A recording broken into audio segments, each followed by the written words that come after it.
Welcome to the Squad Games Podcast. Squad Games Podcast.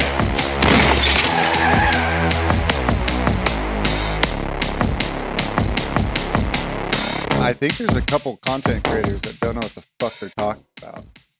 I'm going to start talking shit right now. Okay, you already are. There's these people called the fucking Squad Games Podcast. They released this Metawatch video, how it's fucking trash.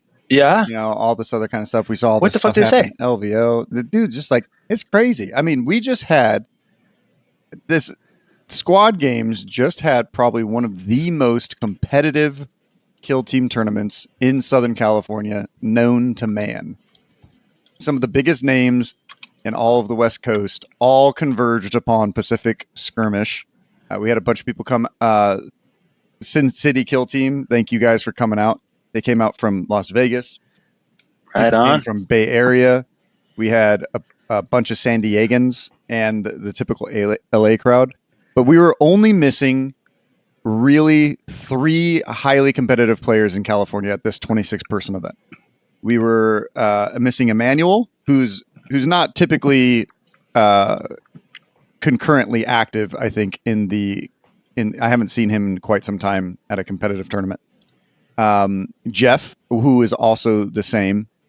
He's another OC guy, but I haven't seen him since SoCal. And then he did come to this event. He's just coming out to support the homies. Yep. Say hello. But he was busy. He was going to play. So he's there. And then James Robinson, also a great competitive player. Yes. Now let's go over this. Yeah, let's go over this list real quick. So people across the pond in Australia, UK, Germany, wherever you guys are listening to this from, you may recognize some of these names. If you don't, I'll give you a little bit of a rundown. Alex Squires, he's been in the game since Fly-By Nights in Burbank. In Kill Team in Burbank since the last edition. And he's always placed well since the last edition. He won, I think, back-to-back SoCal, right? SoCal Opens, right? Him and Emmanuel, they're like BFFs, right? Heck yeah. And he is known typically as being the number 1 AdMech player, period. Right? This dude is a fucking machine. Well, now he's traded his machine parts for our Lord and Savior Eldrad Uthrin from the Eldari Craft Worlds. And he is now Blades of Khaine. And Dripped. If I can quote Alex here, he said, "This team was just made for my brain." Drip down in rules. So maybe if you're really good at AdMech, you might be able to convert over to Blades of Khaine really, really well. Who knows? They've got a lot going on. We have Austin Lewis, who is placed at many, many, many events. He is a very, very good kill team player. And he maxed 2 of his rounds this game. Then we have Jonathan, who is our guest today. Yay. Hey, everybody.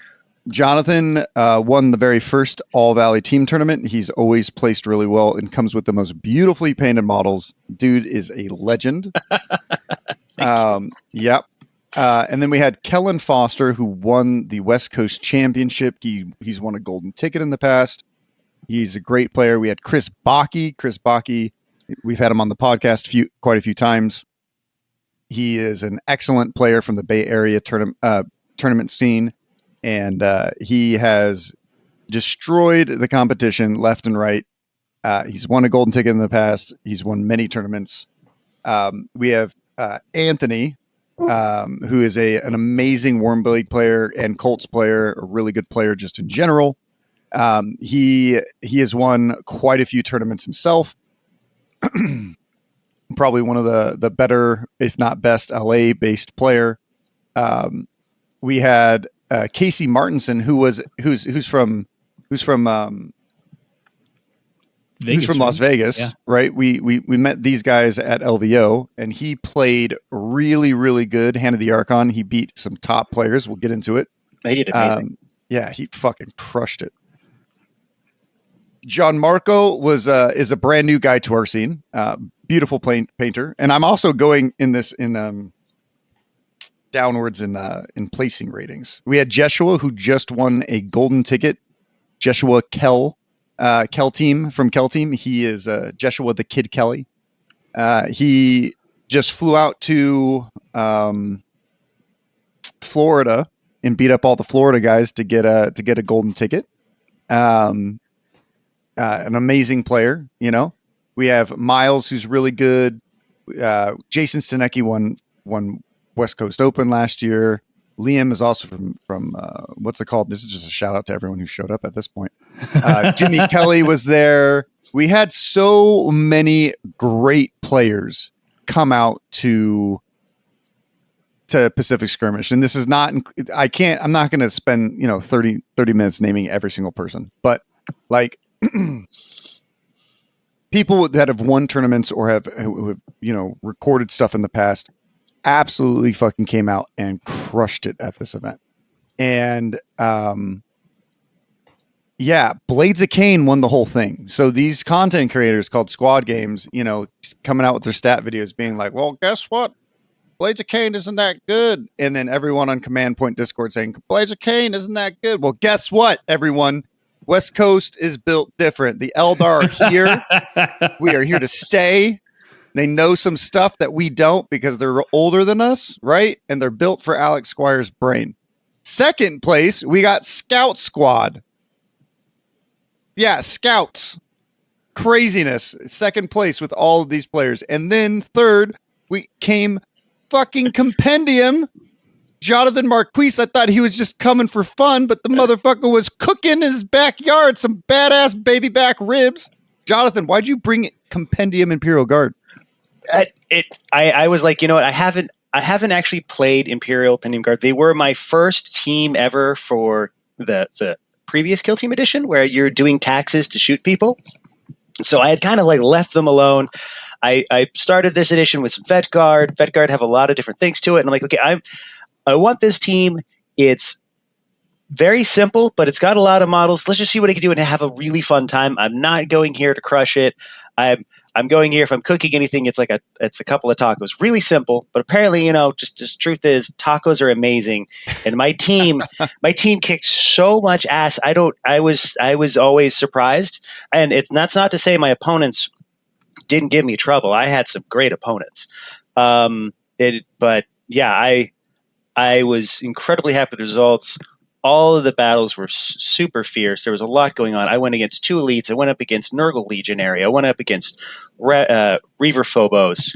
I went up against Dancers. Dancers are definitely, you have to play them a bit differently now with all the stuff, but they can still cause a lot of damage. And the last game was against second place for Scouts. And that was Into the Dark. And Scouts can blow stuff up and do all kinds of damage. So it was a hell of a battle. Hell yeah. It's interesting. What was your favorite game that you ended up playing this past weekend, Jonathan? My favorite game, I'd probably say my favorite game was my third game, which was against Legionary. It was Legionary Nurgle and Desharim Durasami. I'm probably butchering that last name. Shuri. That's Shuri. Oh, wow. Okay, I'm way off. I'm sorry. It happens to me. My last name is Marquis. Hardly anybody, even the host, gets it right. But that's okay. So we're on open zebra bubblegum board. So that's whether you want that to be a grilled cheese, pizza sandwich, whatever. It's diagonal deployment. That means we've got a lot of interesting shooting. I'm going... I know, right? That's why I'm picking zebra bubblegum. That's an old argument. Zebra bubblegum. It's stripes. It works. If you look at it, it's there. That's fair. That's an old reference to like my childhood, right? It's so good. The flavor never lasted. Nope. But when it was there, when it was there, 20% of the time it worked all the time. Is that like Imperial Guard? 20% of the time they work all the time? Well, not this time. I mean, this time, man, they pretty much worked all the time until we tied. That last game was a tie. Like I went in this game. It was really rough because he's very tough. My opponent had played the board before, so he was very familiar with like the ins and outs of it. They gave me a lot of heat. So in choosing Imperial Guard, you have a couple of options. Generally, the easiest thing to look at is you can go all Scions. Scions have the advantage of they can your leader lets you do a free strat ploy. One of the strat ploys is you choose a mission action, and your guys can do that singular mission action for free. So you have to be careful because you can't say pick up object and then try to loot something for free. You have to declare what it is. The other option is you can go full guard, where you've got 14 little dudes that are paper in the wind, but bless their hearts, they're going to try. They're not vets by any stretch. Or you can mix it. And so when I was fighting the elites, I mixed it, and that gives me 2 Meltas, 2 Plasmas, and a leader that's got a plasma pistol that's hitting on 2s and rerolling 1s. So I created a lot of threat, which made both him and the other elite player have to play a little cagey, because if they do too aggressive, I'm just going to melt folks.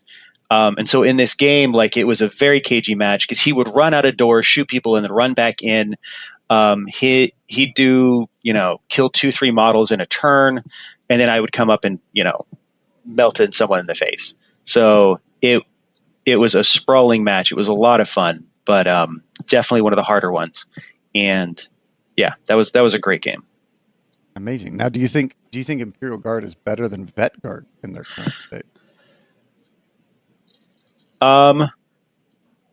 If I'm playing them, yes, because Imperial Guard have 5 strategic ploys, which are your orders, and 1 tack ploy, and that's it. So when it's round 3 and my mind is already just operating off of fumes, because I've been doing nothing but calculate the numbers and stuff like that. It's okay, do I want to reroll 1s on melee or shooting, as opposed to, okay, which is going to be the right ploy here? What do I need? And all this stuff. And so for me and my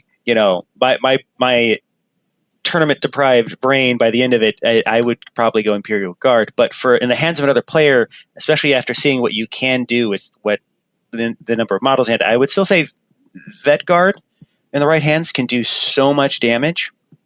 You probably have better, because you're going to have 14 operatives. My loadout would have given me 12, which is half Scions, half Imperial Guard. Is that what you took every time? No. But to finish this thought bubble, the Vet Guard, I think, have better averages for a lot of different things. The only area that I think we do a little bit better on is elites, because I have so much AP2. Unless those elites have invuln saves, it's pretty rough. But in my first game, I was going up against Void Dancers. And the last time I played Void Dancers, I was trying to pilot novitiates, which is where I learned that when I'm trying to play a team that's super complicated for the first time, I'm probably going to pilot them into a wall. But yeah, so I played Void Dancers twice, and both times they had kisses, and both times they would just crit, and I would just lose a model before anything happened. Yep. So I went all Scions, giving me 8 hit points, so I couldn't just be one shot off the board, and that basically saved my bacon. We were doing secure, so it also gave me the advantage because I could run up, secure the point, and either dash away or shoot or do whatever else I needed. Game 2 and 3, I was fighting elites. The second game was against Phobos Reavers. So I split and went half Scions, half Imperial Guard, giving me those options for a lot of plasma. The Reavers came in. They each Reaver, when they got activated and they got close enough, were killing 3 models at a turn. And I've never really fought someone who's doing that kind of aggressive Phobos. I fought Phobos once before, and I got shot off the board. But this player, he ran and dashed up, got into a point in my zone. Yeah, Michael Shin. He was freaking great. Vegas. Dashed, jumped in, grabbed onto the point, terrorized the point, and then smoke grenade. And I'm the best. Other than my leader, the best thing I can do is if I have an equipment on my Scions to have 3 attacks for 3-4, and I'm not going to charge this guy. I can't shoot him. He's just dominated a thing and scaring the crap out of all of my guards. So the only reason why I did well on that thing is I was able to charge up and Melta one of his guys, and then in the following turn, my Melta somehow survived and was able to do it again. And that really changed the course of the battle after that. That belt is he's very dead, but he's got a gold sticker from the Emperor for taking down 2.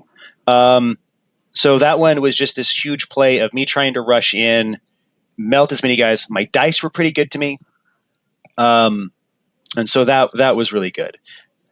For Legionary, it was definitely rougher. I mean, we were doing loot, so I have a little bit of an advantage because I can do the mission actions for that. But he was playing KG, and my dice were like, yeah, here's a bunch of 1s. It's a good thing you can re-roll them. I will give you a couple of more, so everybody at least gets 1 burn. So I think that was on capture, right? That was capture, yes. So so it was definitely tricky. No, the last one was loot. We started the day with secure, and then the second was capture, and then it was capture. Secure, and then loot was my third game, and that was against Legionary. And so because we had to loot, I had just a little bit of advantage because I have so many operatives to try to run around and snag points. Mm-hmm. Not that they can do much when there's like this terror from beyond that's killing things and stuff like that. It was freaking great. Legionary can be pretty difficult for Imperial Guard and Vet Guard just because they have some invul saves sometimes, some other bullshit. Well, there's this great one where he had the demon guy go full demon mode, charge out, kill a guard, do that thing where he can, like, after he kills somebody, he can do a free charge. Mm-hmm. So he charges another model, kills that guy, gets a free charge and or dash, and then dashes back in the door. So he basically just ran out of a bastion's door, killed 2 guys, and then ran back in. And so I'm like, I can't shoot him. I can't do anything. It's just this terror from beyond, ripped through a door, killed 2 guys, ripped back. And my guys look back like, where's Terry? Where did Terry go? He was right there. So that was beautiful. I got through that one by the skin of these. And then the last one was ITD. So I went full Scions because I'm going to use my Scion's ability to open doors, which was capture. And that really helped save my bacon because then I could run through, start shooting. And what ended up happening is in the first round, Austin was able to push far in with his scouts because his scouts can all flip activations. They could do a whole bunch of stuff. He put those little remote mines that, like, if you get on this mine, you're going to go loud. Mm-hmm. So if I tried to get it in the middle room, my guys would just be shot out to shit. But he was able to place both his leader and his heavy gunner in that room in such a way that I couldn't get any counter shots, and he had them both on guard. So turn 1, he just dominated the scene. Turn 2, I was able to push back. From turn 1, I went from only having 2 objectives and him having 4 to we both have 3 and 3. And then in the second and last game, it was just a shootout. We were each trading models, deleting stuff. But the only thing that gave me an advantage is, unlike the scouts who are AP2 just like my models, I have an actual comms. So I had charged guys on his points. And then I just, at the end of the turn, my last action was to give both of them +1 APL, so they controlled it, and it switched, and he was like, he had dominated. He's like, I've got these, they're in control, I'm at 4, and then all of a sudden he went down. It was like, oh crap. And so he went to 1, he went to control on 1, and then the same thing for the next turn, and it was just he couldn't bounce back from that. He kicked the crap out of me in secondaries. He got like 5 out of secondaries out of the 1 I got, but it was because I didn't know what to take. Because I figured, because he was definitely going to be going recon, and I figured if I went recon 2, that would probably screw it up. So I tried seek and destroy. And the catch when you're doing anything compendium is you kind of have to pick. Generally, you're going to pick one of the ones that's not so great. So I went with assassinate target. Only for the fact that it meant that he would have to keep that model kind of in the back. And because he's got 9, he did actually, which actually kind of helped because he's got 9 models and he's now keeping this one kind of reserved for my points. As long as I can run up and rush, that basically means he's now being more aggressive with only 8. Mm-hmm. Which, I mean, I never got that model killed, but it did keep that model in the back line. So that was beneficial. Whether that was smart enough, I mean, we tied, so I can't say that's like the optimum play because it didn't fully win, but neither did my opponent. So, if the Tyranids didn't win and we didn't win, it's still a good day for the Imperium. That's true. So yeah, but there was some great shots in there. He definitely had a lot of great control board. I was just able to push in, and because my Scions have actually pretty good shooting. I mean, I'm hitting on threes, I'm re-rolling ones. It was a beautiful thing, and I probably re-rolled at least 20, 25 ones during the whole course of the tournament. So being able to do that was like, that's for me, because I will roll a lot of ones, as is tradition. So yeah, so those were all awesome games. But that third one against Legionary was so like cat and mouse on things, because obviously I could melt him in the face, but he could easily just pound me into the ground. So very tricky. And that's not to say the other games didn't have their moments. Like, holy crap, the Reavers were scary. Like at any point in time, his sniper guy, the guy that can be on conceal and then still shoot you, is just dominated the scene. So there are avenues that I just couldn't take because of that.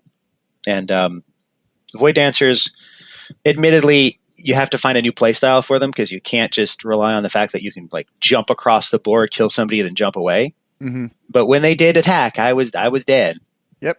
I think that it's going to take some time to figure out how to replay the team for sure. Absolutely. I know Nicole, she also did great. She was one of the contenders for Triple Threat this time. Beautifully painted models. She was saying that they're trash now. I think that it changed the way they play entirely. So perhaps everyone who enjoyed the fact that you could just jump through everything and terrain didn't matter anymore might drop the team, and maybe like other enthusiasts will pick up the team, because they still have some good stuff, but them always costing 2 to drop is a problem. Yeah, I really think they should drop for free. I mean, traverse is one thing, but I definitely think they should just be able to drop for free. I don't know why. I think they should traverse for free. That would be wonderful too. And that would definitely give them a cutting edge. I mean, they still have a lot of great tac ops. Their ability to be like, yeah, I'm outside of 6 inches, so you just can't shoot me. Super conceal. Nice. Yeah, super conceal is freaking nice. They can just run in, stab someone, run out. They've got a lot of cool little tricks, but you have to play them. You have to play them much more different. They're sort of like that in between of. I guess they're kind of in between of like Hand of the Archon, and which just makes sense, because I mean they're part of the Laughing One. They're in between what the Eldari want to do and what the Hand of the Archon want to do. So yeah, it's interesting. It's much more tricky. They have to be much more tricky, or they will just falter. Yeah, there's a lot of like statistically the teams that came out of this event were really interesting, right? We had I think 8 elites, and then we had a bunch of just balanced teams, quite a few shooty horde teams, and only 2 melee horde teams, which tracks. Melee hordes are the least taken, but usually perform pretty well. Yeah. I don't think that the melee hordes performed really well this time. We had Jimmy Kelly. He had some rough matchups. I'm not going to lie. He went 2-2, won his first 2, and then he had to play Blades of Khaine back to back. He had to play against Alex Squires, and then he had to play against Chris Bocke on Blades of Khaine. What was he piloting? He was piloting Gellerpox. There you go. And so how did he do for both Blades of Khaine? Blades of Khaine wins off of tempo. So are you saying they're a counter to Gellerpox? They are. The elves are a counter to a Nurgle team? I think in the right hands. So a lot of people are saying like Blades of Khaine suck, right? Yeah, I know. You see I've seen that. You see it literally everywhere. The crazy thing is like this proves that Blades of Khaine are not bad. This tournament, the most competitive in SoCal's like history, proves that Blades of Khaine right now are really good. In fact, since Blades of Khaine got first and Scout Squad got second, we should have named this tournament Kill Team Salvation. But for real. Yeah. But I think ultimately Blades of Khaine has such a low ceiling because they're so hard to play, and then they have galaxy brain heights, right? So like, Yeah, I can see. You have so many different little buttons to press depending on what the scenario is. and so this team also wins differently. So this team wins when they get to dictate the matchup. So they win by tempo. So if anyone has ever played League of Legends or any kind of other video game, the team that is constantly pushing the tempo of the game, they want you to play on their terms, right? So like, hey, we're playing, but you're playing the Eldar's game when somebody's playing Blades of Khaine correctly.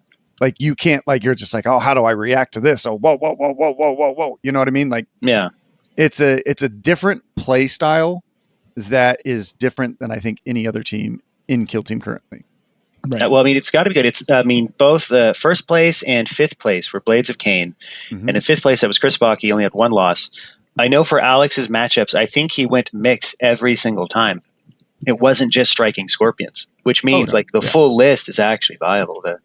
The dyers are, They're not the shooty ones are actually worth it. You're So right. Yeah, it's 100%. Dire Ventures. Yeah. So Alec- I'm Imperial. I don't know what the elves' names are. I'm not supposed to. There's You're a guy in supposed a to know red the cloak who'll enemy. kill me if I do. I know them. So So Alex Squires and Chris playing into to Jimmy both took between 3 and 4 Dire Avengers.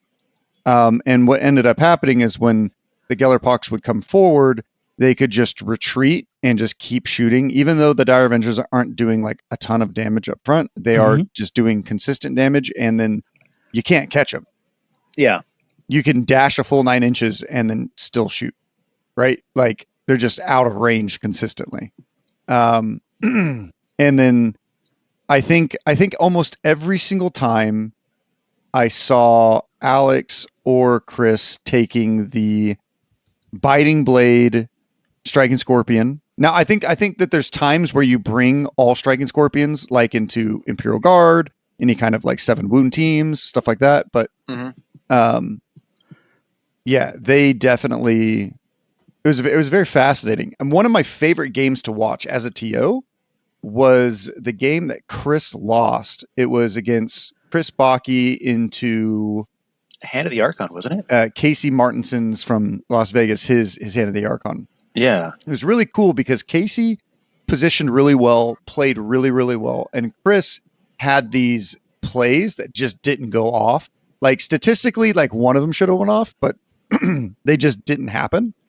There's this really cool play where he had a Howling Banshee behind a bastion.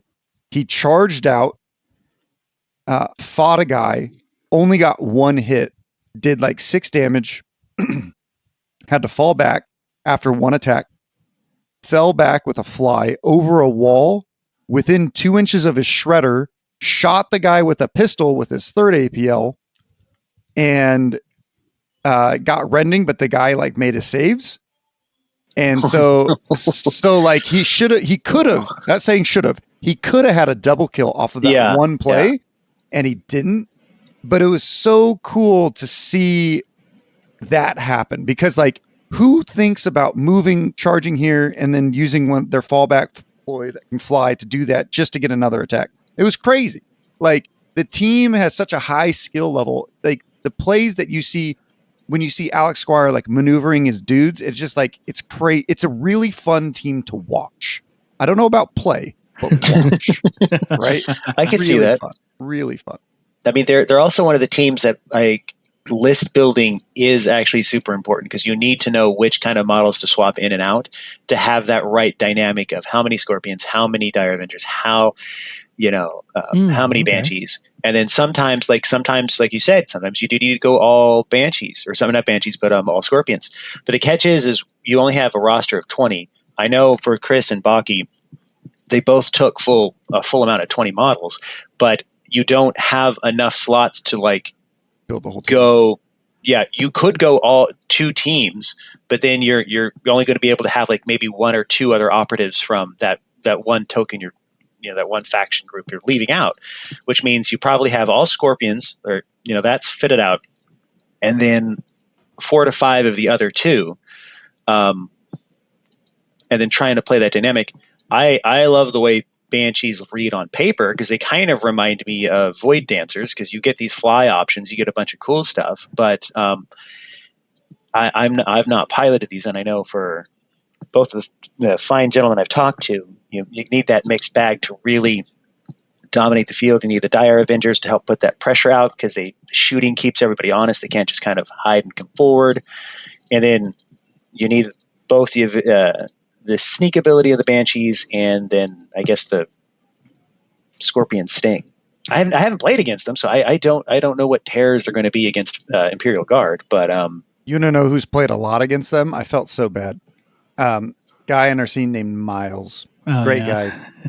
Miles had to play against all 3 Blades of Khaine. No. And he had to play every single match on Into the Dark against Blades of Khaine. So he played Alex Squires, he played against Sam Rosen, and then he played against Chris Baki, all on Into the Dark. And he was like, Dakota, can I not play on Into the Dark next time? I was like, well, you're not playing Blades of Khaine next time, so sure. Oh my gosh, that's amazing. Yeah. He had to run. He had to run the Elven Gauntlet. It was a good time. Yeah. So that was pretty. I feel like I've only been this surprised before from an event. Since the last SoCal Open. The last SoCal Open was Intercession winning with Jason Stanecki, who was also at this tournament. Great guy. So, yeah. So like he won with Intercession, and then like this time it's like, did I think like Chris or Alex or any of these guys could have won, with the team? Absolutely. Like they definitely could, but it was like this field was so stacked, like anyone could have won. Like it was crazy. And both Blades went up against amazing players, and they both did incredibly well.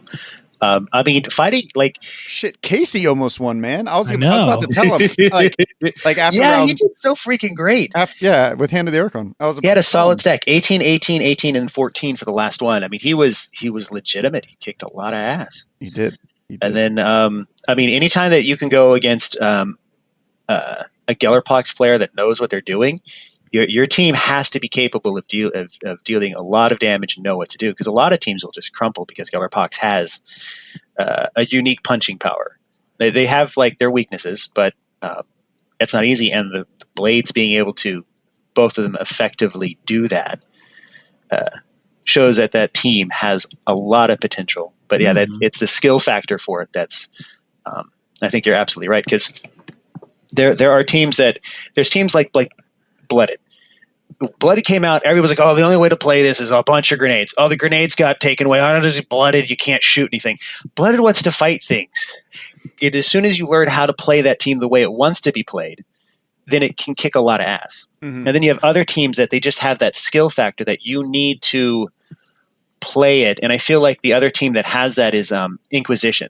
You have to have a high skill to know when to say, no, you can't do that, when to position and what groups to take. And definitely Blades, with the amount of functionality, if these things happen, then you get this power up, and you need to be able to think with all of that. That's a lot of skill, and that's a lot of cognitive load. And in a tournament, cognitive load is rough, because the other one that's super skill, but definitely I think more, as a Magic player, I'd say more combo oriented, would be Necrons. And Necrons are definitely one that you have to have that game plan, have those little things to help to make it go right. I love that team, but the cognitive load for Necrons is definitely very high. So yeah, Blades are cool. Yeah, it's super interesting to see a lot of these, how a lot of the things just shook out after. This is like the first one of our tournaments outside of the data slate. So like everyone kind of switching teams and changing teams.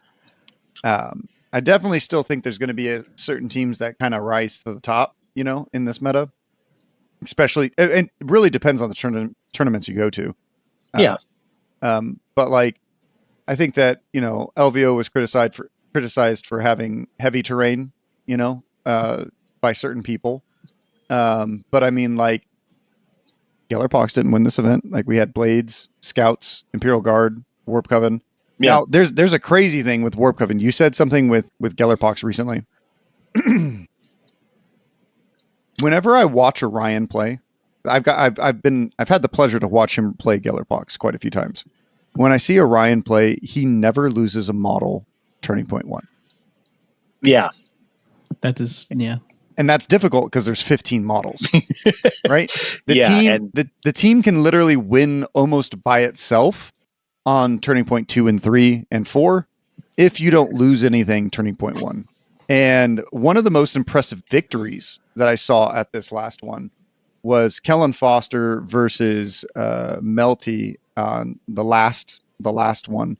Kellen Foster was playing Warp Coven, and he came out. He didn't come out to play. Let me tell you what. He came out to cast spells and kick some ass.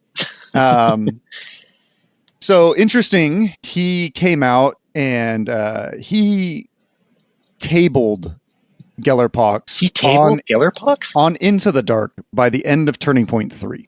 How? What did he take? I don't know. So I guess I guess on the Into the Dark map, he was able to open 2 different doors and get 2 different alpha strikes from both sides of the table. Oh, yeah, that'll do it.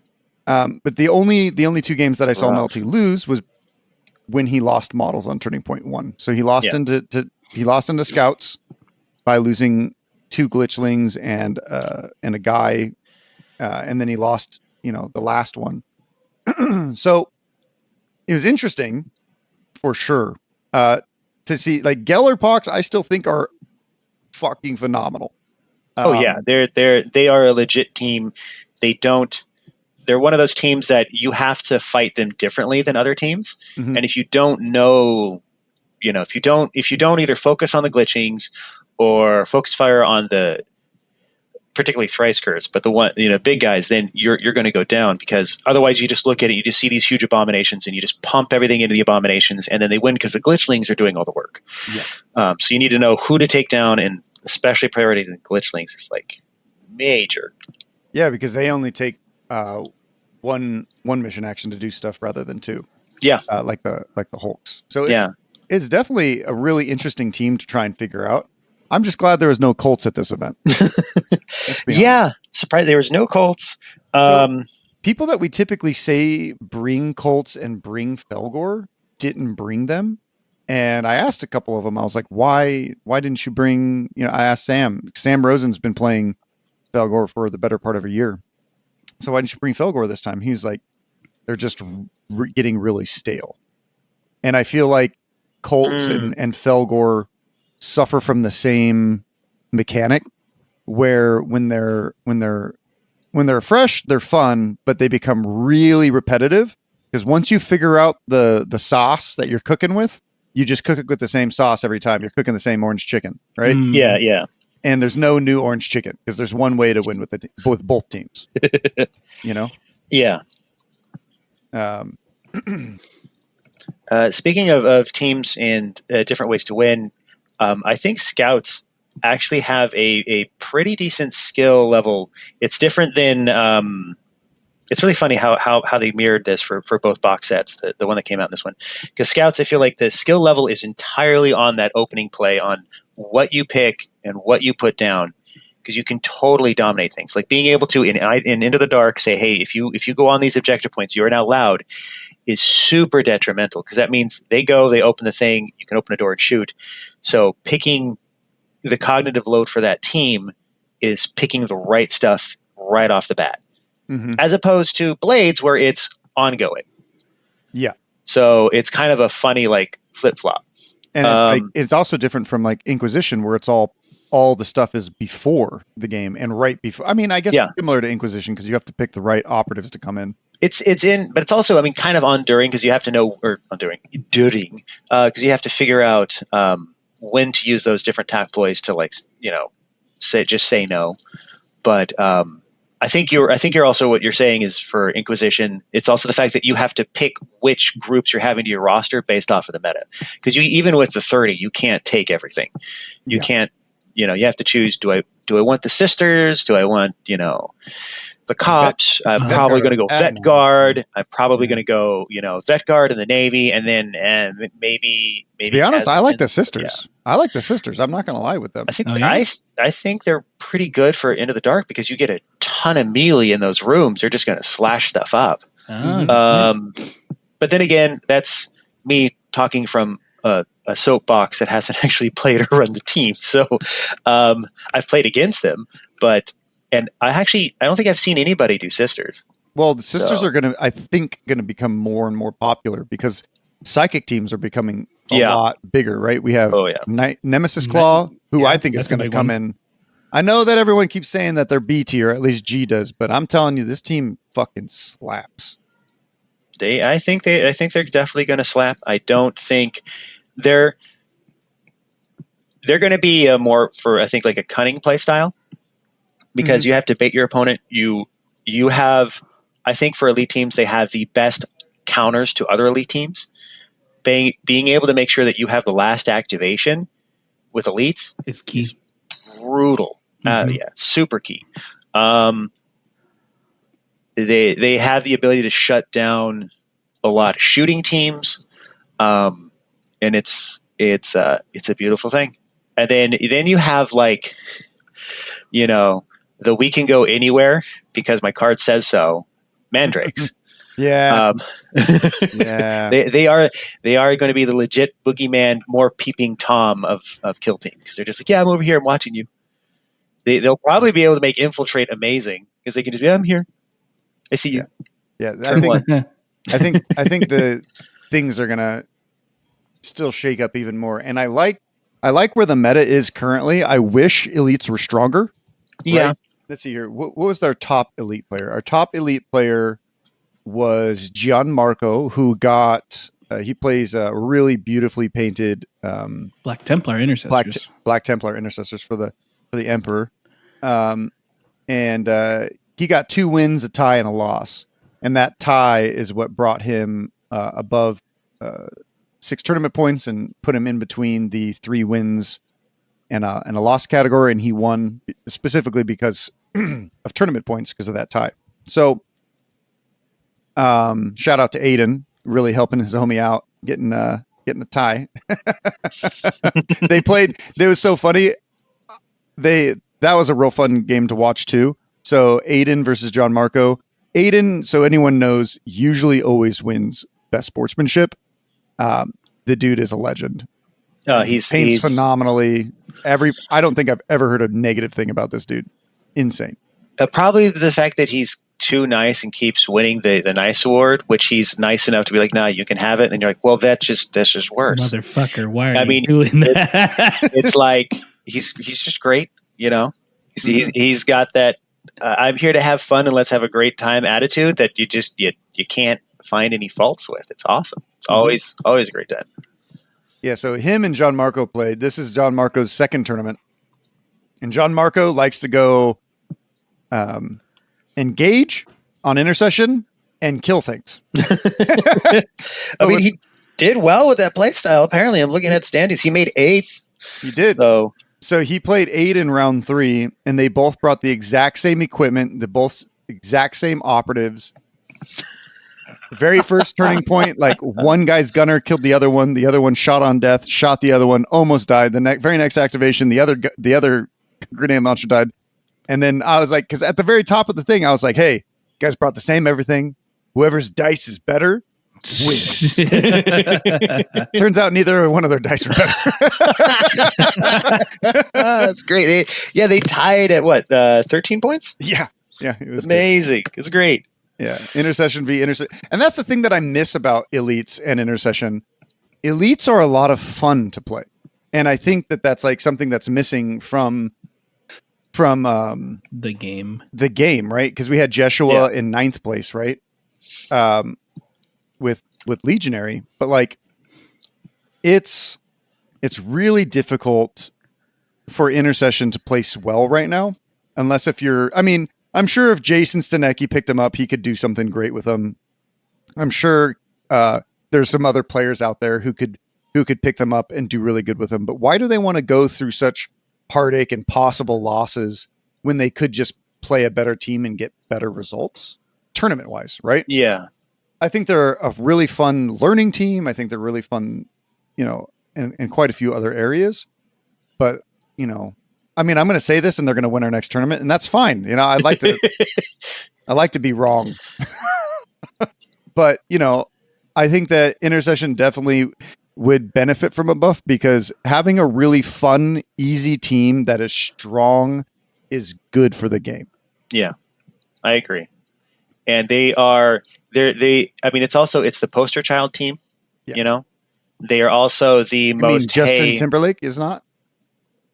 No. I'm pretty sure I have an NSYNC poster of him somewhere. I think it would definitely be Imperial Guard and Orcs. Okay, with it I'm saying it specifically for the fact that whether you want the blueberries or you want salamanders or whatever team you want, they cater the most to having whatever marine faction you want. It's right there. You can have it, and it's not bad. And it kicks a lot of ass. Obviously, it kicked a lot more ass before, but it kicks a lot of ass, and everybody knows Space Marines. So when they see them, like, oh yeah, that's 40K, Yeah. That is, and elites in general could use just a little bit of something, because I think Chris Baki had mentioned this before. There are a lot of matchups right now that are pretty good against them, and it makes it kind of rough. I fought Intercession a few times. I want to actually pilot them at some point because they look like a lot of fun. And the other thing about elite games, besides they're fun, they're fast. Yeah, you're not taking forever for a round because you're like, I'm this many models and I'm done. So they could use just a little bit of love around the board. I mean, each one has their own play styles. I love how Intercession is different from Legionary, and Justinian has its own thing going on. But they are unique say enough. Justinian is better, but let's see it on the stats. Let's see it on the stats. Let's see it on the stats. I mean, I think Justinian is better for what it's trying to do, but you get more variety. Unfortunately, you have to lock in, which I wish you didn't have to lock in so much, but it makes sense. But you get more for slightly more ability to eschew with Intercession, because if they're just so much faster. If you need to be faster, you can be faster. If you need to be a little tankier, or you need to be able to be methodical, or the scene is very melee focused, you're like, yeah, you know what? I'm going to parry twice on crits. Let's do this. So you have that ability where Justinian's just like, I am the A team. This is the truck. We don't change the script. Every day shit's going to go bad, and every day we're going to find a weird solution. But it's only going to be this cookie cutter solution. At least from what I've seen, because the sniper's going to snipey, slow heavy's going to slow heavy. The other guys are just going to kind of get beat tank, and there's no more variety than that. Which I could also see would lead to probably a little bit of as you said, cooking the same thing for too long. So that can be an issue. Yeah, I'd agree. I mean, if they made all their chapter tech is great again, they would be able to cook with a little bit different sauce, but all the sauce would have durable in it. Yeah. That's just how it goes. Yeah, Giacomo, did you have a favorite game that you watched before we move on to the awards? Yes. The other awards that we gave out? I enjoyed watching Warp Coven versus the Space Wolves Phobos. Ooh, yeah, David? Yeah. Very, very lore fun. Absolutely. Prospero. You left Prospero. Come back here, you. Which, by the way, Thousand Suns won this time. Heresy. No, they didn't. We're going to expunge that. For those who don't know, I think I edit this podcast. During the heresy, delete that. The Space Wolves were sent to Prospero to stop them from being psychically doing bullshit. And then on the way there, they got a cryptic message telling them, "No, don't just stop them. I'm I'm the main bad guy. Just slaughter them instead. And they were like, you know what? Okay, we believe you because we don't know you're a bad guy yet. So they went to Prospero and just slaughtered the shit out of everybody. And then that, yeah, that made a Cyclopean guy go really pissed off because those are his people. And then the next thing you know, Thousand Suns insult and dust people, and it's a whole thing. Redacted. Yes, that's all I can tell you from this lore approved Imperial script. Nah. Yeah. There's a lot of real fun hobby that happened at this event. Everyone brought out their hobby track thing, mostly because I told them, I was like, hey, and they're like, I don't want to put my models out. And I was like, well, if you don't do that, I have to give you a 0, right? Because, hobby track's tracked by ITC at the moment. I'll still probably add it to my website when I have a little bit more time. But yay, I'd love to see the stats. But yeah, you got it. So they're so cool. So cool. I loved everything that I saw. Like, man. What was your favorite team that you saw there? Okay, so that's a tough one. For me, the 3 that were in the running. We had Aiden's team was beautiful, predominantly because of how freaking awesome his display board was. He had this beautiful, broken down cathedral with this stained glass, and he painted the stained glass on both sides to match, which is really freaking impressive. And it just looks so freaking cool. We had as soon as it was said, they kind of locked it in. But we had the green Power Rangers of the Warp Coven. Yeah, so nice looking, man. The green capes on that with the gold accents, but the white. Yeah. It did have this sort of oh no, it's the green Power Ranger and he's evil. Oh shit, it was great. Dude, I love that. I'm gonna fucking tell Kellen that right now. Oh, we did. Don't worry. Oh, okay, good. Oh man, yeah. So I was like, yeah, no, what? That's freaking amazing. A great color scheme, and I was wondering why I liked it so much. I've never seen it on those guys. It looks so good, right? Mm-hmm. What's up with Kel team and having so many Power Ranger based teams? No clue, man. It just happens on accident. I blame Austin. I did not paint that theme. I did. All right, go ahead. Sorry. And then I think the other one that I loved, and it was the winner, was Simone Matz. His commandos were freaking amazing. Mm-hmm. He had the bullets hitting the sand. It was really spot on. I really dug the paint job he did for those guys. And it had he had the lighting, it made it seem like they were storming a beach midday, bright. It was really nice. It was really very orky. It was super orky. It was great. Yeah, and Matthew Alonza ended up winning best painted. I was right to Matthew, yeah. Yeah, Matthew did. And nice yeah, that's yeah. I think some of my other favorites amazing guy was Liam. Liam had some really cool novitiates. If you guys want to see these pictures, they're going to be in our Discord. Absolutely. Under Hobby Squad, we added a new category called Hobby Track Team Photos. So we're going to take a bunch of photos of different teams, add them here. Maybe one day we'll get a professional photo booth so they look better. But currently, these look great. I wanted to say just because I played the Michael Shin's Reaver Phobos, beautiful. They were blood red shine, and then the base went down to these blues and fuchsias, but it was on the base, so it had this perfect transition. It was really nice. They popped.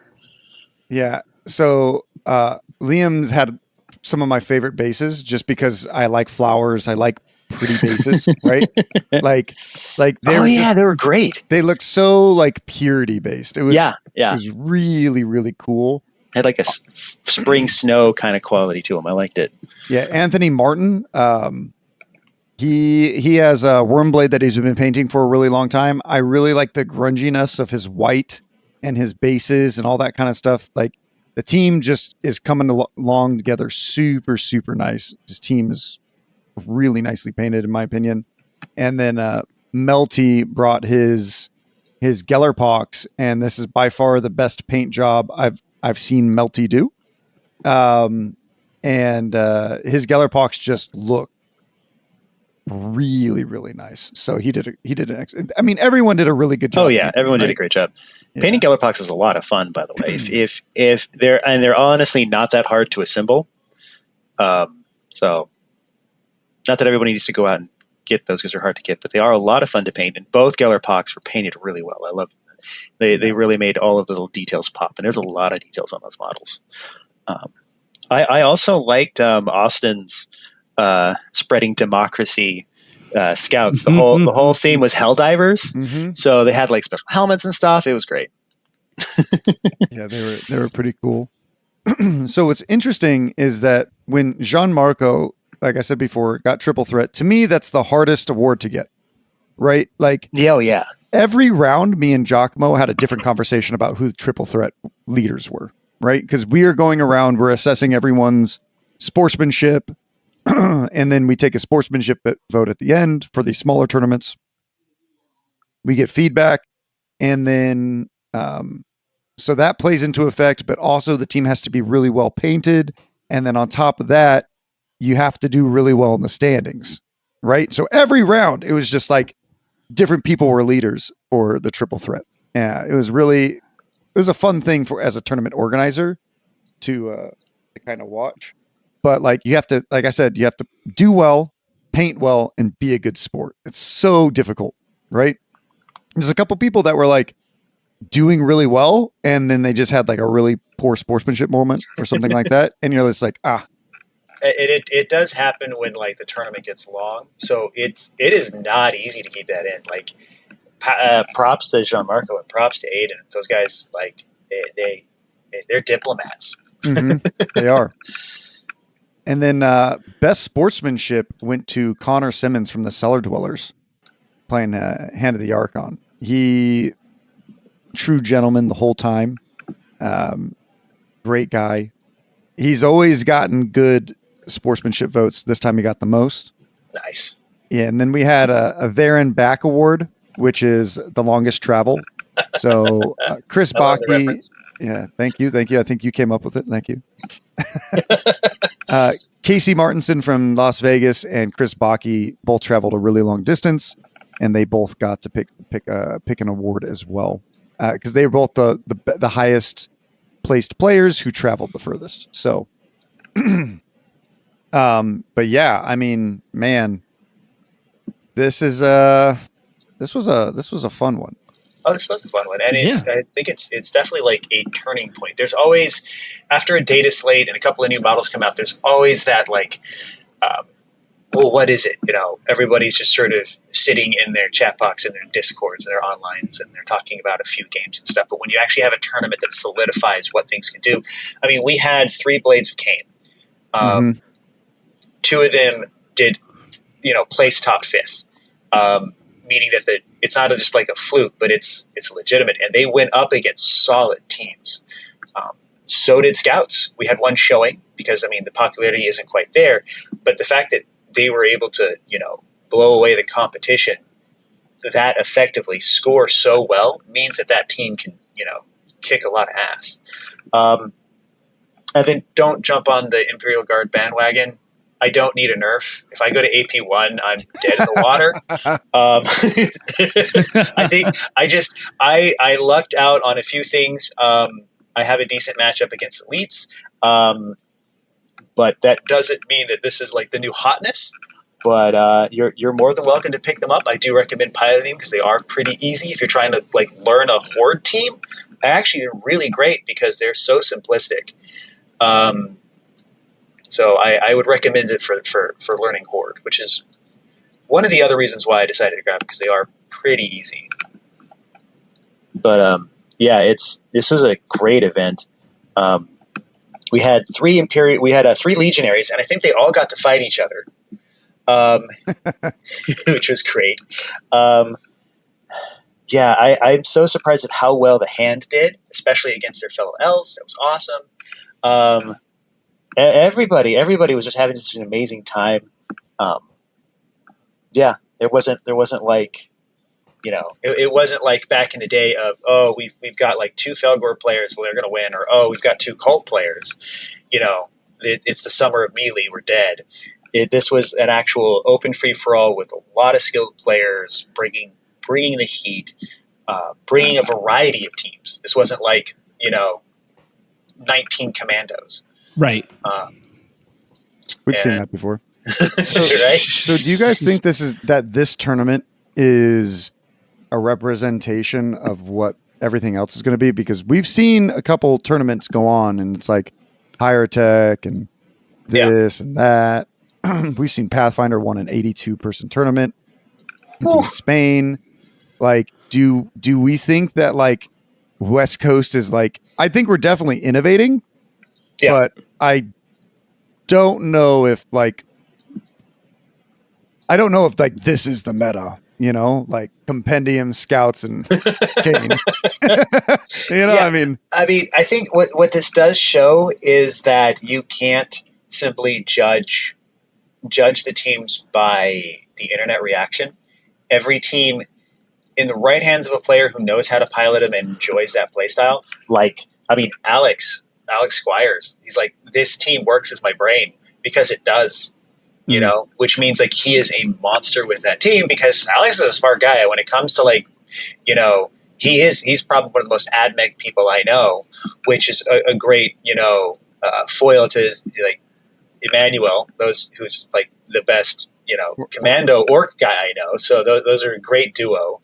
But having that team that actually lets you think so dynamically is great. But that's not the easiest thing to pick up, and it's not the easiest thing to spot. But I think this showcases that they are worth taking a look at. And now that light's sort of been shined, that folks go, hey, you know what? They did it. I should probably try this too and try this in this way. I think we're definitely going to see a lot more Khaine. We'll probably see a bit of a spike for scouts just because they do have a lot of good options for opening salvos that a lot of other teams just have a rough time into. Yeah, scouts is really interesting because you just have to play them differently, right? Like Austin is probably one of the most aggressive players and well at it. But that I know, and he plays all of his teams that way. He plays Pathfinders, Scouts, and Kasserkin. He plays 6 at LVO with Kasserkin. He plays 2nd at LVO the year before with 87 people with Pathfinders. Typically, he starts almost all of his models on Engage. Like, it's what? Like, who does that? And maybe scouts just have to be piloted like super, super aggressively. But also so that they can't be.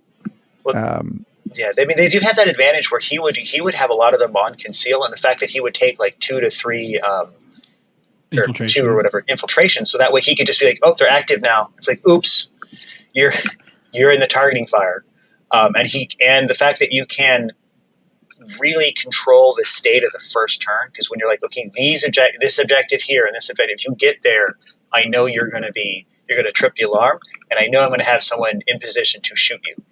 Yeah, they're kind of opposite of other teams now that you think about it. Like, they really want to win turn 1. Other teams are like, I want to win turn 3 and turn 4. No, this scout squad's like, I'm winning turn 1. Let's go. Yeah, I'm winning turn 1. I'm setting booby traps, and it's kind of funny because it's not like an alpha strike. It's more like an alpha Trojan horse. You're like, yeah, I got to set the best trap for you, and then that's how I win. Mm-hmm. So yeah, it's a different dynamic, and once folks start to, especially like when you're going into a tournament where you know what the maps are, you can kind of do the one thing that a lot of other teams can't. You can plan ahead even more because you can go, okay, this is actually the best place for me to put this tripwire. This is the best place for me to do that. Well, a lot of other teams kind of have to go, okay, if they set over here, I need to do this. If they set over there, and it only goes so far. But for them, having so many sequences that they can plug into that turn 1, before the game really begins, is just like, if you've got the forethought for it, you can really set up a lot of damage. And they do need that because they don't have 3 APL in all bodies. They are running 9 bodies. So you have to make sure that opening gambit that you do effectively pays off. Absolutely. And shotguns are awesome. Don't let anybody say they're not, because you're blowing things out of the water. Like, yeah. And I think his wins were against orcs, then it was against Gellerpox, and then Inquisition, and then We type. Imperial Guard was a tie. Almost a loss, but a tie. It got so close there. Yeah. So it's fascinating, like to see them do well when statistically they were doing really, really poorly. You know, I'm not sure like what the sauce is with them, but I'm sure people are going to start figuring it out. You know. Oh yeah. It's definitely not orange chicken sauce. It's definitely like some chicken sandwich sauce. Yeah, absolutely. And I mean, like we said before, teams that need to find out their new sauce, Void Dancers, I think, are still a solid threat. They just have to learn a new, different sauce. That's just kind of the name of the game. And then now everybody's going to have to learn, like, you know, what condiments to bring once we have Night Lords and Mandrakes. Because I know a lot of people I've talked to, they want to run. Some of them want to run both teams, but everybody's clamoring for them because they look so cool. The models look amazing. And the both abilities teams, sound freaking great. Both teams are surprisingly Salute. both teams are surprisingly easy to play compared to Salvation. Salvation, like, I think the reason why the teams are doing so poorly is because both teams are so difficult to run. Like, Scouts look really simple, but obviously they are complicated. They have to be super complicated. That first turn is important, or pre-turn is important. Yeah, and that's they are front loaded that way, which is funny because the other team is also complicated. It's backloaded. It's during the game. Yeah, it's super fascinating. And well, they're actually I think blades are loaded all the time. They're loaded at roster building. They're loaded like just pick which one, and then loaded during the game. Yeah, Galaxy Brain for sure. Yeah. And then I mean these two new teams. I have a feeling like I can see for Mandrakes, you're probably going to have some of those personal feel bad moments when you think you know how they're supposed to play and you find out that they're not. Right. Because they don't. You're going to put yourself in a position where like you just teleported wherever you needed to go, but you teleported yourself. You can't shoot back, fight back, and your opponent can do something. So you have to figure out what those advantages are, which are predominantly going to be scoring you points and then setting up like turn 2. So you can just master that field. But if you don't find that out when you play them, you're probably going to have a bunch of people who are like, oh, this is the new hotness. They try to run it some other way and just, you know, run into the Achilles heel of the team. And I think it's harder for that for Night Lords because they are pretty chunky. But if you don't pay attention to your opponent being able to run up close enough to sort of counter your shenanigans, you might have a hard time. But once both of those things get their play styles, they're going to be amazing. And I know there's folks doing a ton of theory crafting, so we're going to get some top players who are like, this is it, this is how you do it. Once everybody sees that, they're like, oh my god, this is amazing. And then the counter meta will come up, and we'll have a whole brand new fun time. It'll be a fun summer. Yeah, I think so. Yeah. I think. I mean, obviously, we didn't see a lot of Felgor. We didn't see Colts. We didn't see some of the other melee hordes that are typically like rampaging the scene. So it'll definitely be interesting to see if those are still. And we also didn't have any Hyrotech, right? Yeah, no Hyrotech, which is surprising because I think they're really solid right now. And only one Warp Coven. Which that surprised me the most of everything else. I was like, I think everyone's going to be hot on them. They're going to whip them out again. And only Kellen seems to be the sweaty one, you know? and he came in the room saying like, yeah, I'm a dirty meta chaser. He said. And I just think, look, that was so funny to me. No. It's funny. It's super funny. But I think Warp Coven is in a beautiful place right now. You can do a lot of stuff with them. They have a lot of variety of play because, like, you can go, oofs all Zangars, and you're just slashing through any horde team that's got small amount of hit points. Yeah, Novitiates, which I think is what he did, if I'm recalling the background chatter correctly. And then otherwise, I think that's the team. Is that the team he lost to? Hold on. Which one did he lose to? I think he lost to Hand of the Archon. Never mind. I wanted to say that. I think he did because that Hand of the Archon player. That's talk about another secret sauce like that. I was very surprised at how well they did for those matchups. I thought some of those matchups were not in their favor. Well, if you think about it, Hand of the Archon, like their biggest boogeyman kind of like in the scene, in my opinion, was Commandos. Like everyone thought that they kind of had a good matchup into Commandos, but then Nova kind of proved everyone wrong. Everyone's like, oh yeah, they're actually good. And they're like, oh no, they're not. So with Commandos being like way less present, I don't think that they're like less of a threat, but like less present in the scene. You can see teams like, like Hand of the Archon starting to rise up. Yeah. Which is good, What was their counterpart? Do we remember? For Hand of the Archon? Yeah. It was it Cops? it was the Space Cops. It was Space Cops. No Space Cops showed. No, because not a single. I mean, I'm going to say that right now, and then like next weekend they're going to win a tournament at this rate. I don't even know if Jason like brought him by proxy through Inquisition either. He did. He brought them, and he brought Breachers, and I think he only played Breachers. That's what I mean. Yeah, I think he was just playing Breachers the whole time. Which, Yeah, mathematically, they seem to be good, but hey. You would think. Sometimes the math doesn't add up. You're right. No, sometimes. Wait, what? It's just how that goes. I mean, another one. What was it? No kin band. Like, and I mean, they've been trying. They have been trying to work on, making them on useful. that. Yeah.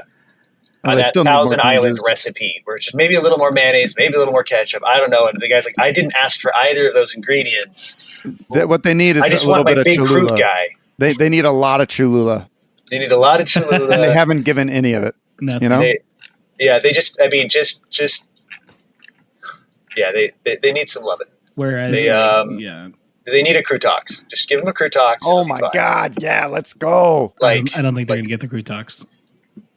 You say that, but with all the updates, just like instead of your two hounds can combine mid-board into a Crutox. Like, I think that'd be cool if instead of something like that, you take the Crutox instead of the hounds as like a choice, the two or the one. That'd be cool. I mean, you could give them a Crutox Rampager where they don't have the gun and they're just like it's just they have like the spears and the the new Crutox models are freaking amazing. Aren't they? They're pretty cool. I mean, talk about bringing an old school sculpt up to par. Like those things are nice. Yeah, I've always been worried because I have the old Crutox, and I loved it, and then they knocked it out of the park. Please, let's bring this to Kill Team. If there's let's dive into a little bit of something else. What are models that you guys want to see to come to Kill Team? Let's say if Kill Team was to get an elite update, right? I know Valrak keeps going out there saying that we're going to get 3rd edition coming out, but what if it's not 3rd edition? What if it's Kill Team Elites, right? And we just get like 2 new operatives per team or something like that, right? To sell more Warhammer boxes. What are your guys' hopes and dreams if you had to choose 2 different models to bring to Kill Team? Ooh. That's a tough one. Or, I mean, it doesn't have to be limited to 2. If you guys, there's a lot of really freaking cool ones. I mean, I think everybody would love, even if it just goes to the Gene Stealers, but we would love a tournament. An actual give me something bigger. Give me I want some Tyranid team. Yeah, I want an elite Tyranid team that's good and very it's not compendium. Yeah. That would be awesome. We were actually funny. We were talking about it at the store, but it would be really great to have like a revamped elite custodians. Oh yeah, I was thinking of that. It could just be like 2 janitors and their AP5. Jesus. And it would be like it'd be freaking awesome. Who cares? They're No, they'd be Emperor's AP3, but they'd each get to activate twice, like the new Patriarch model. There we go. Man. Allegedly. Allegedly. Well, no, I think that's what they said in the video. Like he gets to activate twice. That's true. So, They didn't mention that. I'm not sure how it works. Me neither. So, None of us. None of us do. So we'll find out in time. Damn, I kind of want custodes themselves to actually get a better kill team. That's not just the two guards, and then like the 5 sisters that you would take. I mean, a hot take. I would like it if you only took 2. If you went 4 guards, they go up to 4 APL. If you have guards and sisters, you start off with 1 extra CP, and because they're an awesome team. There's so many people who love custodians, but they kind of need that edge just to do it, because they're very freaking good for companion teams. I think they're one of the top. So you can do so much damage, hitting on 2s and just blowing things out of the water. And at this point, with all the teams that we have out and about, 4 APL would be fine on 4 models. I would agree. Might be a bit much with them and the ladies, especially on Into the Dark, but on just a 4, if you want to run the 4, go for it, I think. So for Talons and the Emperor, I would love to see like new Sisters of Silence. I think they would just be that would be cool. Like, so not just sword, not just flamethrower and bolters. Flamethrower, not just bolter, like other things, like a witch hunter or this or that, and they all just like fuck over like spellcasters. It would be so sick.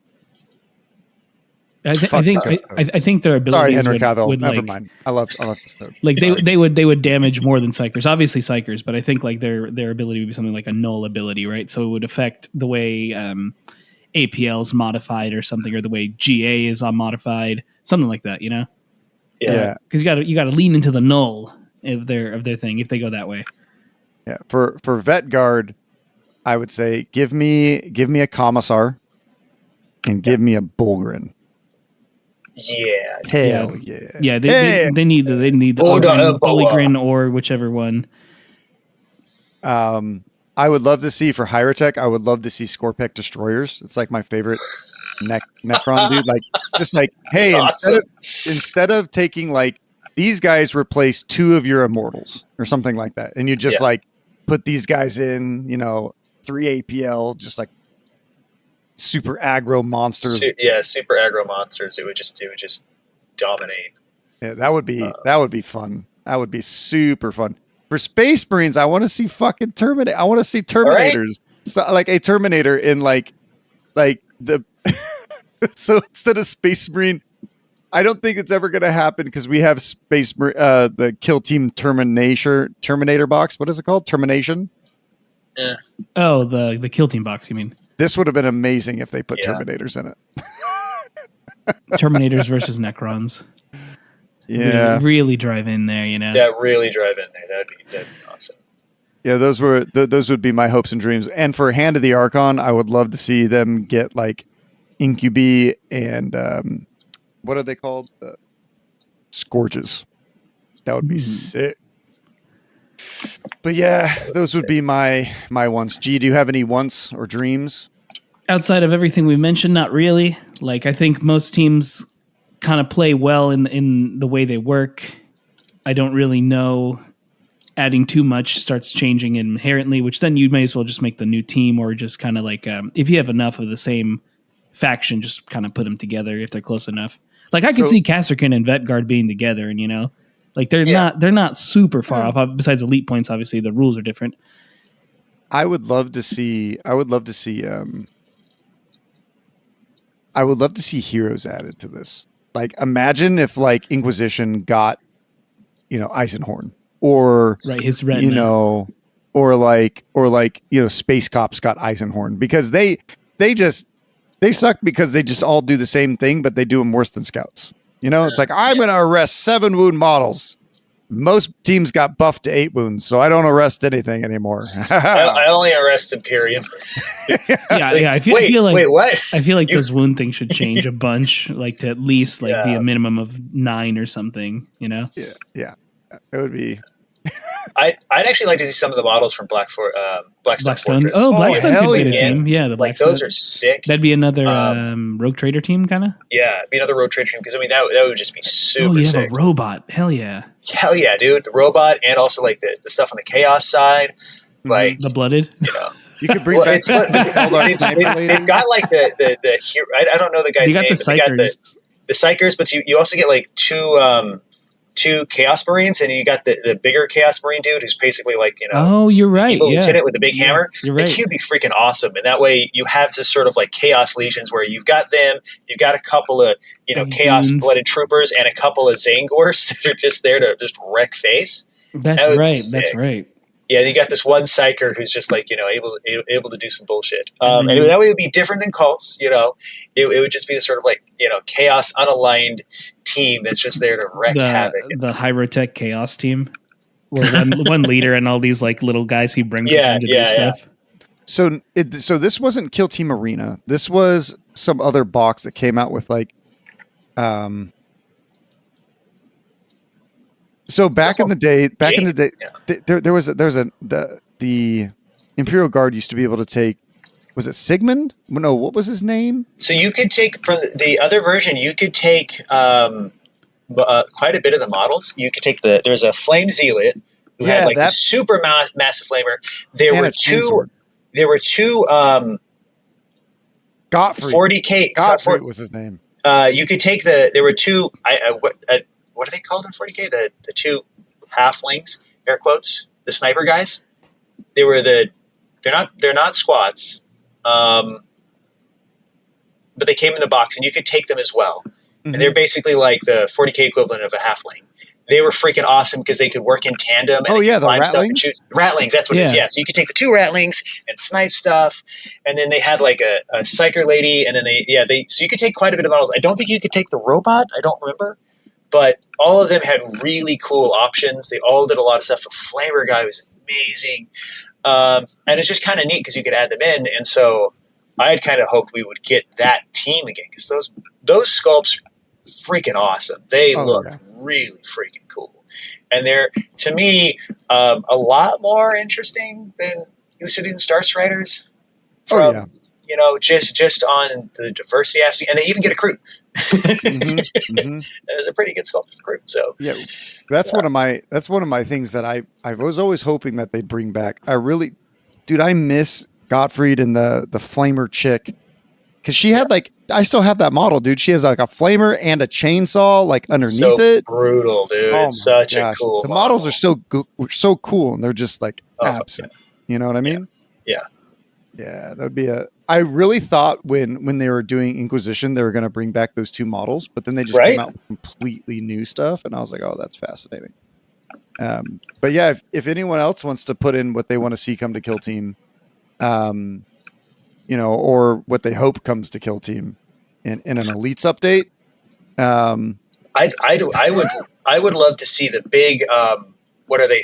They're from Necromunda. The big Jaeger models from. That the dwarves make. Oh, hell one of those would be yeah. freaking awesome. Like the dwarven mech things. Those things look so freaking cool. Or even any vehicles from Necromunda. Those things are dope. Bro, are you telling me that I could get in like a Vet Guard Warthog and like drive around and like run people over and Kill Team, dude? Like that'd play be some sick. COD with it? Dude, that should be dope. That'd be really dope. That would be pretty cool. Yeah. So is there anything that you guys want to shout out as we wrap this bad boy up? I want to shout out everybody that showed up. You guys, it was wonderful seeing you. It was great having friends. Alex Popov stopped by. That was freaking awesome. Shout out to Jeff for coming by. Shout out to Chili's for being able to figure out a table for the whole Bats and Kill Team and everybody else that showed because we're like, yeah, we need a table for like this number, and it just kept rising. Like, okay, so we ended up like dominating a whole section, and it was just like the nerdiest thing, and at least maybe a square mile. So it was great. But yeah, all of my opponents, you guys did great. I love the paint jobs that everybody brought. Shout out to the place that we played at. That place was cool. Squad Marks. Yeah, Squad Marks. They I love the idea. It's basically a club where they like when in the morning when we're driving and I got the location, I was expecting a game store. I didn't do any research because who does research? Not me. I'm playing Compendium Guard. Dang it! So I drive in and there's this big closed looming office building, and I drive around it a couple times. Like Google is clearly giving me the wrong thing, and I look, and there's this tiny little sign that's kind of like in the grass that has in like sun faded letters the name of the place. I'm like, oh, this is the place. Where do I go? You know, it's like one of those signs when you want to like be political, but you really don't want your neighbors to know, but you put it out there anyway. So I drive around to the back and I see a guy like throwing out trash, and the door that he opens, there's another little one of those signs. Like, okay, this has got to be the place. So I walk in, hallway's not lit because I'm in the back of the building, and eventually, like, I come to a thing. Like, yeah, it's on the second floor. Press the elevator button. Nobody's around. It's deathly quiet. I get up, and then all of a sudden, I start hearing people talk about like what teams are going to do, and they've got this great little club inside this office building on the second floor. And it's got like a small little game shop area, but then it's just nothing but tables and chairs, and decorations, and good vibes. And I guess it just seems pretty cool. You want to tell them about what they do? And how did you find the place? So Squad Marks opened last year in OC. The owner reached out to me to run a tournament, but we were already stocked up. You know, we plan everything like a year in advance. So if any store wants to work with us, you know, sometimes they have to wait a year, unfortunately. You guys are popular. We can only run so many events per year, especially with us trying to do content. You know, so and it takes promotion time as well. Yeah. So finally got them into the thing. And it's a lot easier to run an event there rather than in San Diego. San Diego's not, all their game stores have not been like super accommodating thus far, right? And so just kept in contact, saw them at LVO. They gave us some stuff to give out for price support at LVO. And then we're finally able to run an event at Squad Marks. And it was a really cool place because it's almost like a gym membership where you could just bring your stuff, you play. There's no like staff there. You just get a key card, you come in, you play games. And then if you have like a super membership there, all of GW and all is like 35% off. Asmodee has like a huge percent off. Like it's crazy. Like somebody in Texas has a super membership just so they can order 35% off GW product. It's crazy, right? It's cool. That's cool. Yeah. So like if you guys want to check that out, you want 35% off GW products. You should check out Squad Marks. Great place. It's in the city of Cyprus, and I was very impressed, and everybody was laid back and cool, and it was a really nice space. Yeah, it was cool because everything was like on the honor system too. Like you just go up, and if you want to buy a paint, you know, it says the paint price. They have a little checkout system. You scan the code, you put in the price, you pay it, you're good to go, right? You're good to go. Yeah, it's pretty cool.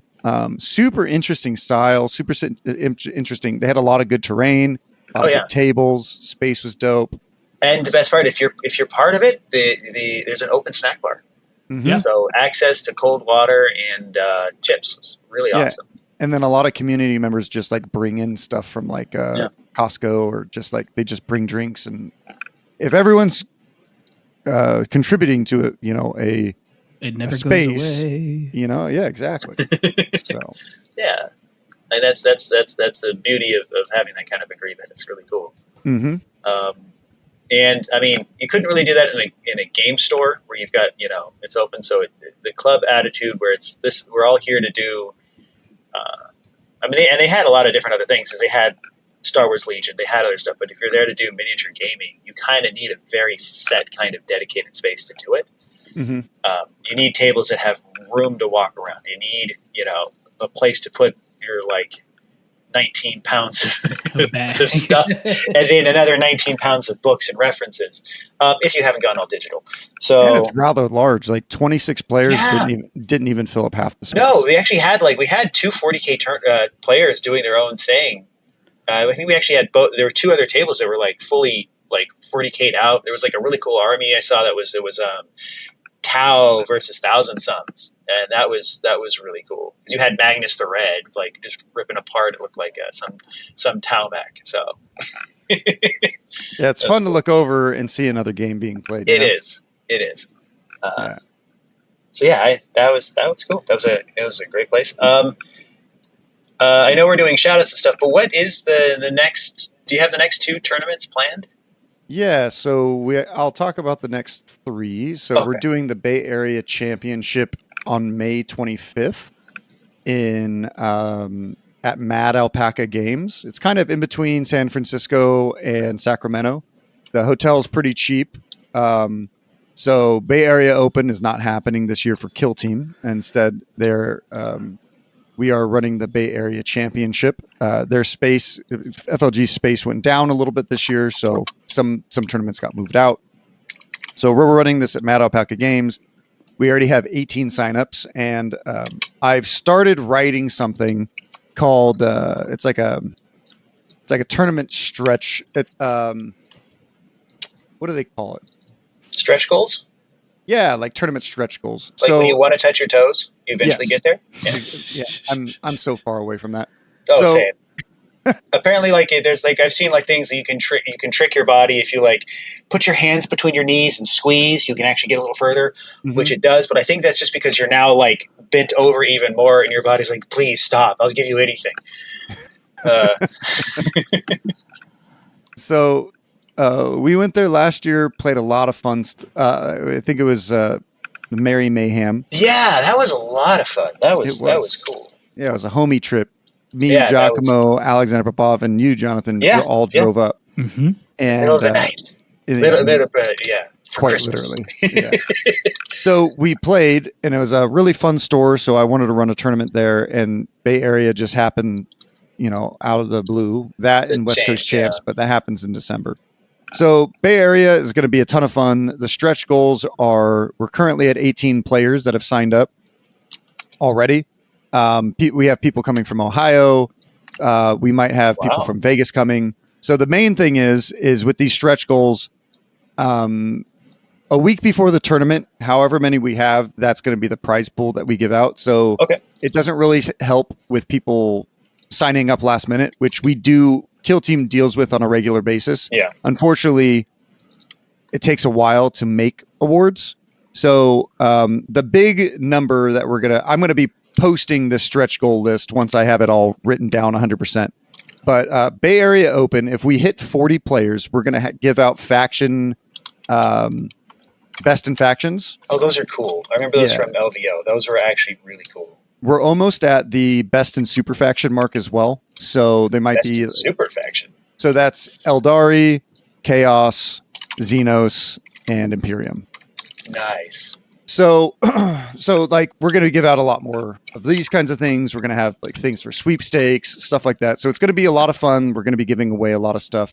We just got to hit that 40 person mark. And then, if we get 60, like the awards just keep going up from there. Right. And I want to make sure that it's not just all focused at the top so that multiple people can go home with something. Right. That's important to me. It's important to squad games, important to sportsmanship. That it doesn't like a tournament doesn't just celebrate the top of the standings. Well, I mean, our community is very much one of we can all roll terrible dice that day. We've all had that happen. We can all forget rules.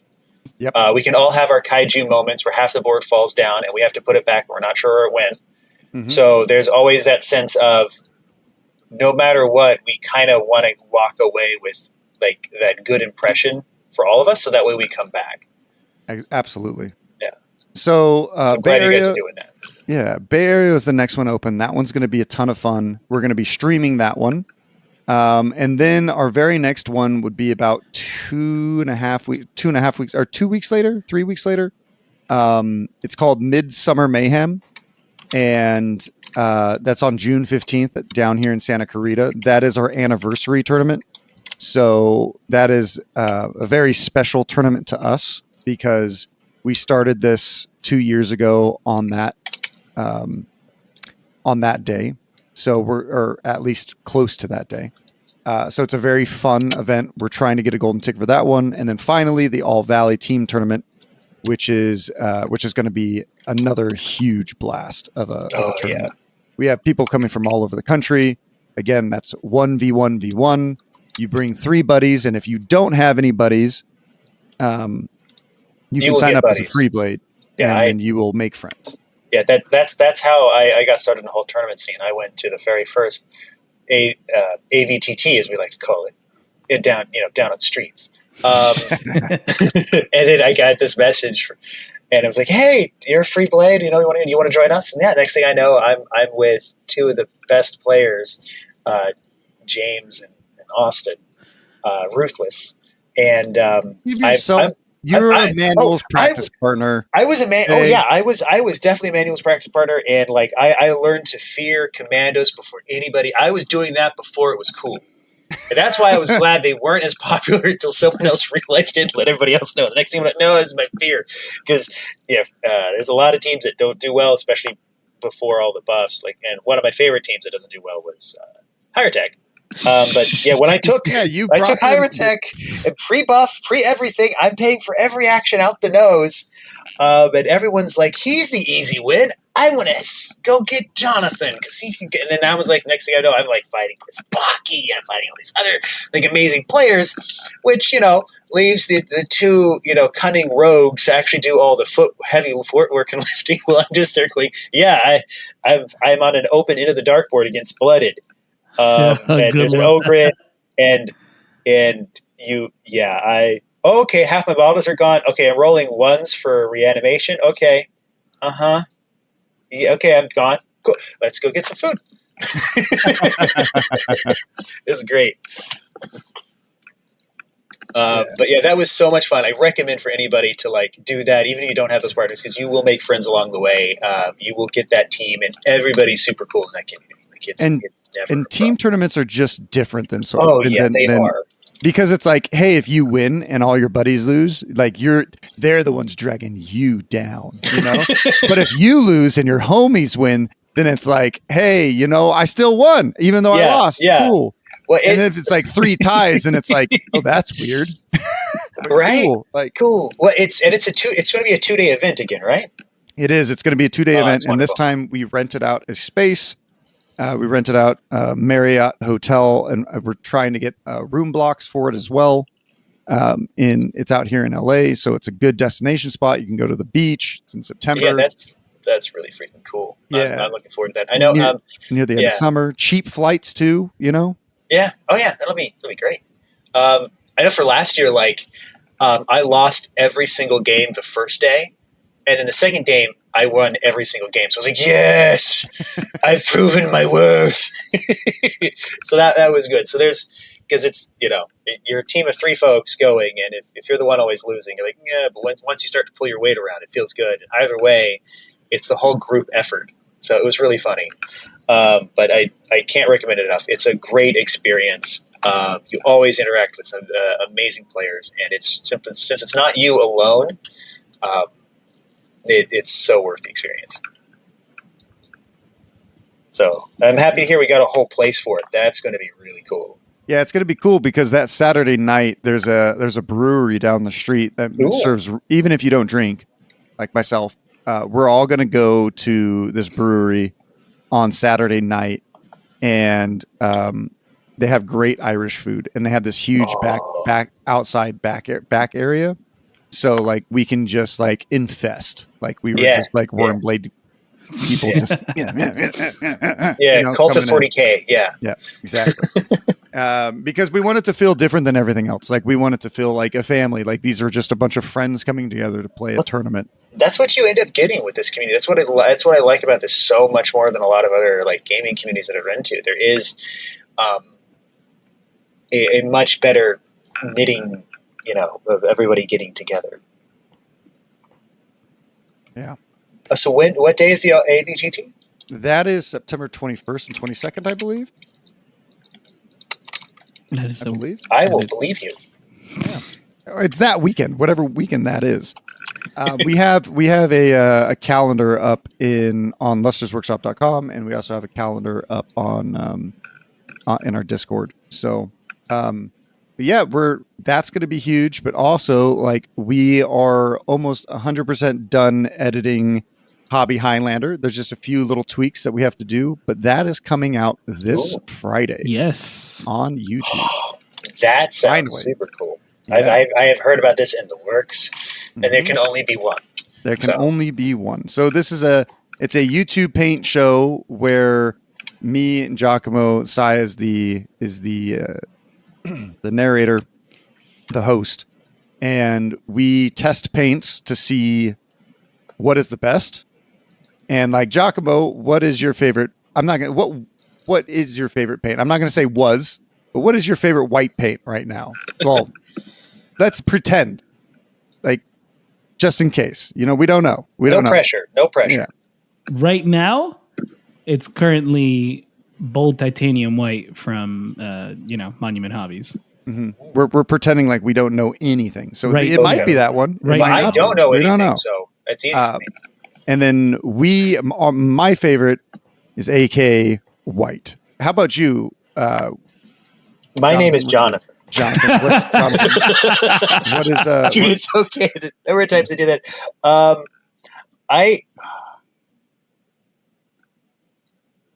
I really like Vallejo Ivory. I know it's white, but it's not white. Mm-hmm. But it's their blend is so smooth and creamy. It is. I got these because I did good at a painting competition in your tournament. And that's the only reason why I actually found out about how good these things are. It is really amazing to me that the different varieties, consistencies, textures, and stuff that you have with paints, especially in the acrylic side. So I'm really looking forward to the show because there is an amazing amount of differences that you have from each brand's paints and how they do their mixing and what they use for pigments and all of that other interesting stuff. But yeah, I'd have to say the ivory is great. It's got the right hue, so if you do need to highlight it, you can just add like some titanium white to it. It goes on super smooth. I'd find I don't have to like blend it too much. So that's my pick. So we tested. I'll tell everyone the 8 white paints that we tested. So it took a little bit too long, the first episode. So every other episode only has 6 paints in it, and it's a lot shorter. Not only did we get better and faster at our own things, because our first episode, we're doing things, we're figuring it out. But our first episode, we tested Citadel Color White Scar, Apple Barrel Snow White, AK White. Apple Barrel, nice. Yeah. Duncan Rhodes Tooth and Coats White Star, Monument Hobbies Heavy Titanium White, Monument Hobbies Bold Titanium White, and Vallejo Game Color Dead White, and then finally So Flat Golden's Titanium White. So we have a really large pool that we did, and we had no idea what paint was what. And then we added another game on top of it where we had to guess the brand of like what paint we were using, and you guys will have to see who ended up winning that one. So, it's fantastic. Oh, that sounds really cool. It's a lot of fun. Well, considering I segued us pretty hard from shout-outs, so we can finish that part. Are there any other shout-outs you guys have? I'll go first real quick. Forgot sub. Huh? I'll go first real quick, unless you have some more you want to share. No, I'm sure I do. I will remember them later and drag us back to this part of the conversation. Just real quick, you can join our Discord server, join the conversation there. Take a look at some of the teams that we mentioned earlier from the Pacific Skirmish. You could share your hot takes. That's always a fun one. Just being part of the community is always cool. And if you want to help us in a more personal way, you can consider joining our Patreon. And if you also want, you can leave a review on whatever place you're listening to your podcast. That doesn't cost anything, and it helps us out a bunch, which we really appreciate. And of course, you can find me on Instagram at wargaming_studios. Where's the easiest place for them to be able to join the Discord? There is a link in the show notes. Nice. Yes. Mm-hmm. Just click it and add yourself, join in, share it with a friend, have them jump in, share this episode with a friend, share older episodes with a friend. Maybe they're going to be playing one of the Nightmare teams. That's pretty dope, right? Absolutely. I think Mandrakes are going to be top tier. I still think that Night Lords aren't, but they're going to be really good. They're going to be. I think they're going to have that ebb and flow as people figure them out. Yeah, yeah. But I think Mandrakes are the team. I think that is the team. Personally, how about you, Dakota? What do you got for shoutouts? Yeah, I have a couple. I would like to shout out everyone who came to the tournament. All attendance really, really helps us want to do more tournaments, right? Bigger tournaments. So, everyone who came out, we really appreciate you guys, every single one of you, girls and boys and children, that really come out and really help us make these things a reality. But also our Patreons definitely do that with their monthly donations. And anyone who just, likes or gives us a 5-star rating on our podcast. I definitely want to shout, and I also want to shout out Games Workshop for once. Thanks for publishing so much Kill Team information so soon, so we have things to talk about. Yeah, that's always nice. We do enjoy more content from Games Workshop. Let's hope that this isn't the last team until like January, because I don't want to go through that lull space again. That was not fun. Yeah, that was exciting to say the least. And that was definitely sarcasm if anyone didn't notice. But yeah, to notice. Finally, I would love to shout out Giacomo, Saya, and Alexander Popov for helping us record the Hobby Highlander, and Giacomo doing all the editing. A majority, you helped too. Yeah. I definitely want to, thank everyone for this project. We are so excited to produce something different for everyone. That's so cool. So super, super happy about that. Very cool. Yeah. Jonathan, did you want to reel us back in, or are we, I'll definitely want just one more time. I want to, looking over my notes as I'm typing them right now. I wanted to shout out Kel Team. You guys always bring a cooler full of drinks, and that is always freaking awesome, because there's this point where like I need water desperately, and you guys have it, and that is freaking awesome. So thank you so much, and thank you so much to the place that we went to for also having water for everybody. Mm-hmm. It's very appreciated when we're all there trying to think, and it's just the whole thing. But Kel Team, you guys are awesome for doing that. Thank you so much, Jimmy Kelly. Thank you so much, everybody there. And then I want to shout out you guys, Squad Games. You're amazing. You put on great events. You have good content. You've got a great Discord. There's a lot of amazing stuff that you guys do. I love your tournaments. I love the community that you foster. I love how responsive you are when it comes to dealing with tournament questions, putting on the events, everything, both of you guys and everybody that helps you. Just loads of thanks. Mm-hmm. Thank you. I have one last shout out. I want to shout out Jimmy Kelly as well. This guy is such an amazing force in the Kill Team sphere. And such a sharp dresser too, man. He really is. And he looks so sharp. White suit, hat, purple vest. But it was primo. Yeah, and he's definitely helped me out in more ways than one, especially like personally. I think that he's an amazing person and an amazing. Just a human and an individual. So thanks to him, and thanks to his children that come to our events. They're and great. Thanks to his team. So yeah. The whole Kill Team. They're awesome. Every member I've dealt with is just super cool. Absolutely. And yeah, Kellen, you're awesome. I love the paint job that you picked for work, Kevin. Hell yeah, dude. Nice. Let's fucking go. If they're not on a Power Rangers dais next time, I'm going to be upset. Or his school colors, as he also said. They are his school colors. Because you could easily just have one of them just like, Green Power Ranger. Back in my day, Green Power Ranger had the flute. He did the... right? Which is a MIDI sound. It was so awesome, and then you just have like a mecha thing in the back. It'd be awesome for a display board. Just like they're summoning up this evil Mechanicus.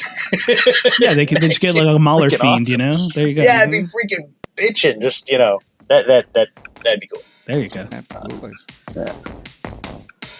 All right, everyone. Until next time, Squad Game signing out. See ya. Take care, everybody.